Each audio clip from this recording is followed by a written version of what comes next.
메리 크리스마스 해야 되는데 암호화폐 시장은 그다지 좋지가 않습니다. 지금 현재 가격이 떨어지고 있는 비트코인 거래소 기준으로는 7,100불대까지 떨어지고 있는데요. 이 코인 마켓캡 기준으로는 7,285불이라고 나오고 있죠. 덩달아서 XRP도 떨어지고 있습니다. 전혀 힘을 쓰지 못하고 있는데요. XRP 가격도 떨어지는 것도 떨어지는 건데요. 해외에서는 지금 좀 심각한 일이 진행이 되고 있습니다. 바로 유튜버들 때문인데, 해외 유튜버들 중에 구독자들도 굉장히 많고 영향력을 꽤 강하게 끼치고 있는 유튜버들이 있습니다. 예를 들어 여기 있는 더 모던 인베스터라든지 크리스 듄 TV 이런 애들 같은 경우는 21만 명 막 이러죠, 구독자들이. 그런데 갑자기 유튜브가 자신들의 규정을 어겼다면서 유튜버들의 비디오를 삭제하고 경고조차 없이 채널 방송, 그러니까 채널 활용을 정지를 내렸습니다. 좀 황당한 게 말이죠. 이 유튜버들이 꽤 오랫동안 활동을 해와가지고 2년이 넘는 비디오들이 있었는데 여태까지 아무 말도 하지 않고 있다가 갑자기 이런 식으로 경고도 없이 비디오를 삭제를 시키고 채널을 중지시키는 그런 모습들을 보여주고 있는 것입니다. 자, 이런 움직임이 이제 한국 유튜버들도 잡는 쪽으로 퍼지게 된다 그러면은 저도 좀 위험할 수가 있겠죠. 최근에 유튜브를 하면서 진행을 하면서 약간 좀 감이 안 좋다 싶었는데 이런 사단이 일어나고 있습니다. 자, 물론 아직까지는 큰 유튜버들만 때려잡고 있기 때문에 저같이 작은 유튜버들 손을 댈지 안 댈지 모르겠습니다만 이 암호화폐에 관련해가지고 난데없이 굉장히 강경한 모습을 보여주고 있는 유튜브입니다. 최근에 노란 딱지 사건부터 시작을 해가지고 유튜브 자체 대해서 좀 마음대로 막 해대는 그런 경향이 있는 것이 아니냐라는 불만들이 여기저기서 나오고 있습니다만 하필이면 또 크리스마스 때 유튜브를 생업으로 하는 사람들을 실업자를 임시로 만들어버렸습니다. 자, 그런데 앞으로도 암호화폐에 관련된 영상을 만들 수가 없다라면은 이분들은 더 이상 채널 유지하기가 힘들겠죠. 그래서 저도 말씀을 드리는데 만약에 제가 난데없이 어느 날 갑자기 사라진다 싶으시면은 제가 XRP 가격 떨어지는 것 때문에 도망가는 것이 아니고요. 제 의지와는 상관없이 그냥 영상을 못 올리게 되는 수준이 왔다라고 생각을 하시면 될 것 같습니다. 부디 그런 일은 없기를 바라보는데요. 솔직히 수익 창출을 하면서 영상을 올릴 수 있는 다른 플랫폼이 있으면 정말 좋겠다라는 생각도 하게 되는 요즘입니다.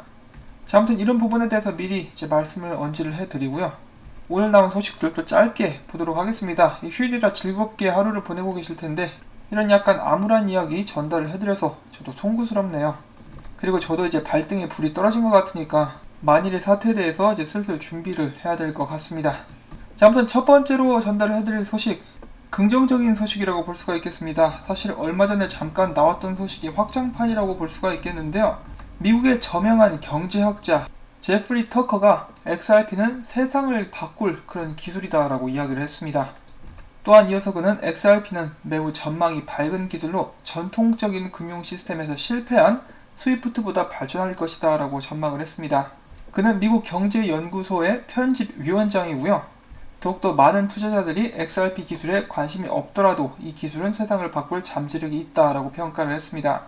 또한 그는 리플이 전통적인 금융 시스템에서 하지 못하는 신속한 국가 간 자금 이동을 가능하게 하고 있으며 XRP는 국제 결제 처리 기능보다 안정성 면에서 더 가치가 있다라고 설명을 했습니다. 이에 대해서 미디어 유투데이 같은 경우는 올해 XRP 가격이 56% 이상 하락했다는 점에서 안정성과 거리가 멀게 보일 수 있다라고 이야기를 했으나 리플사는 올해 XRP를 활용한 송금이 스위프트를 활용한 송금보다 변동성이 훨씬 더 적음을 증명을 해냈었다라고 또 이야기를 하고 있습니다. 자, 그래서 여기 보시면은 스위프트를 실패했다라고 표현을 하긴 했는데 실패했다라기보다는 그동안에 잘 썼는데 너무 낡아가지고 더 이상은 사용하기가 좀 힘들다라고 표현을 하는 것이 낫지 않을까 싶은데요. 이 관련 기사를 조금 더 자세히 살펴보기로 하겠습니다. 이 제프리 터커 같은 경우는 실제로 오랫동안 비트코인을 굉장히 좋아해왔었던 그런 사람이라고 합니다.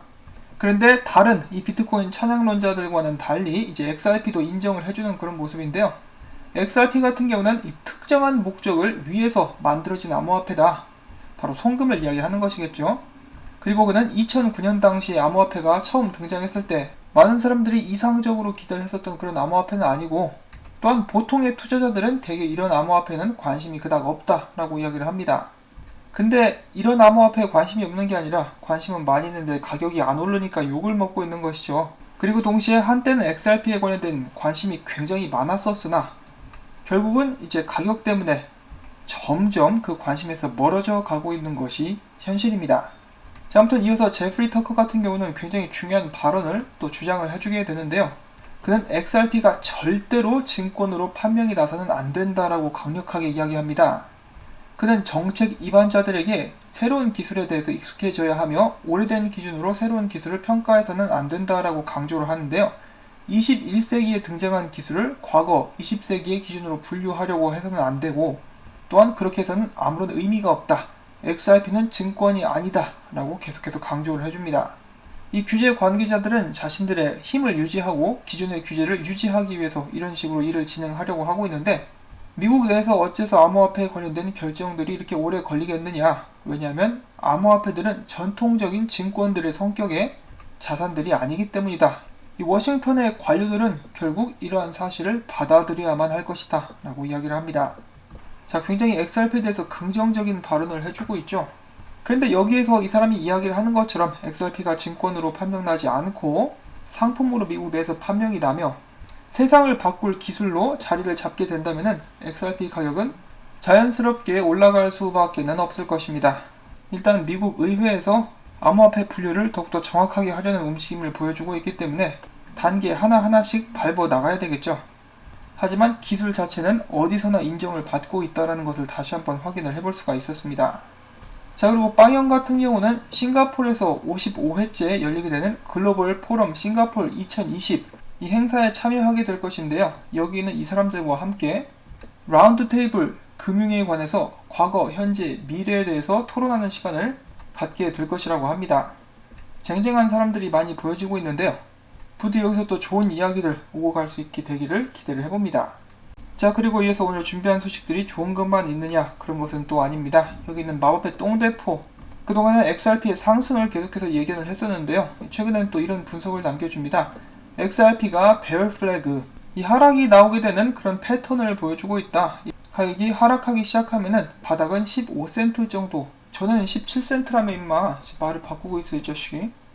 자, 그러나 지금 현재 불리시 다이버전스가 동시에 나와주고 있고 비트코인이 중요 지지선 위에서 버텨주고 있다. 만약에 비트코인이 무너지면은 15센트 간다. 이 자식이 꼭 크리스마스 이런 분석을 남겨야 되나 이 자식이. 자, 아무튼 이런 분석도 있다라고 합니다. 비트코인이 잘 버텨주기를 바라야 되겠죠. 아니, 새로운 기술이긴 한데 비트코인의 가치가 좌우된다. 이거 좀 아이러니하지 않습니까? 이 시장이 하루빨리 더 성숙해져가지고 이런 비트코인과의 악연 하루빨리 종지부를 찍을 수 있기를 바라봅니다. 자, 이어서 작년에 이런 소식이 나왔었죠. TD 아메리트레이드, 미국의 대형 증권 회사인데요. 이들이 바로 이 XRP에 대해서 알아보고 있다. 관련 소식이 있으면 업데이트를 하겠다. 우리 팀은 이를 위해서 열심히 일하는 중이라고 소식을 전해줘가지고 많은 사람들의 관심을 또 끌었던 적이 있습니다. 그리고 제가 얼마 전에도 한번 언급을 해드린 적이 있었는데요. 이 비자, 이 굉장히 수상한 녀석들이라고, 이상한 녀석들이라고 말씀을 드렸었는데, 리플사의 기술을 사용하고 있었던 얼스포트를 인수하고 리플사의 파트너인 머니그램 그리고 유로넵과 파트너십을 또 따로 체결을 했는데, 이번에는 이 TD 아메리트레이드와도 함께 파트너십을 체결을 했습니다. 이 둘은 손을 잡고 미국과 캐나다로 돈을 송금하는 데 힘쓰게 될 것이라고 하는데요. 저기서 음모론적이면서도 희망회로적인 크리스마스 같은 생각을 한번 해보는데, 저희가 이 비자에 관련해가지고 모르는 일들이 진행이 되고 있는 것은 아닌가, 리플사에 연관이 되어 있는 상태에서 말이죠. 그리고 희망회로를 또 확장을 한번 해보면은, 이번에 리플사가 대량의 금액을 투자를 받았죠. 그래서 이 투자를 통해가지고 리플사가 회사를 확장하기 위해서 이 머니그램 스타일로 다른 회사의 지분을 인수 및 확장하게 될 수 있다는 가능성들이 점쳐지고 있습니다. 실제로 빵형이 그렇게 이야기를 했었죠. 우리는 지금 이 머니그램 스타일의 투자를 2건에서 3건 정도 이야기하고 있다, 진행하고 있으며 섣불리 발표하기는 이르나 잘 되어가고 있다. 개인적인 바람으로 리플사가 이 비자의 지분을 좀 인수를 하면 정말 좋겠습니다.